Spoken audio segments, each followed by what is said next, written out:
اللہم لبیک۔ اللہ تعالیٰ کے پیارے بندو، حج کر لو، حج کر لو، حج کر لو۔ اللہ تعالیٰ کی پیاری بندیوں، حج کر لو، حج کر لو، حج کر لو۔ ضروری کام۔ ہم دنیا میں جن ضروری کاموں کے لیے بھیجے گئے ہیں، ان کاموں میں سے ایک اہم ترین کام حج بیت اللہ ہے۔ بیت اللہ، سبحان اللہ، اللہ تعالیٰ کا گھر دل چاہتا ہے رو رو کر لکھتا جاؤں، بیت اللہ، بیت اللہ، بیت اللہ، اور آپ رو رو کر پڑھتے جائیں، بیت اللہ، بیت اللہ، بیت اللہ۔ پلاٹ اور زیور کا ہم نے کیا کرنا ہے؟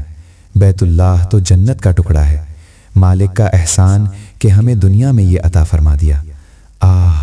آنکھیں کتنی پیاسی رہ جاتی ہیں اگر وہ بیت اللہ کو نہ دیکھ سکیں۔ کتنی محرومی کی بات ہے کہ شادیوں کی دعوتیں کرتے رہو اور بیت اللہ کو نہ جا سکو۔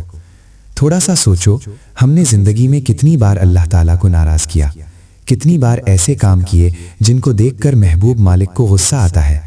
تو کیا ہم ایک بار ایسا نہیں کر سکتے کہ اللہ تعالیٰ خوشی سے ہم پر فخر فرمائے اور اپنے فرشتوں سے کہیں، دیکھو میرے بندوں کو؟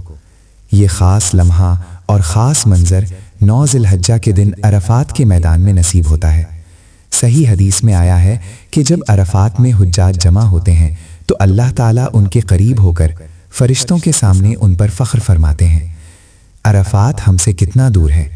اپنی جان بیچ کر جانا پڑے تو آدمی چلا جائے کہ کبھی تو اپنے رب کو اپنے اوپر خوش کر لوں۔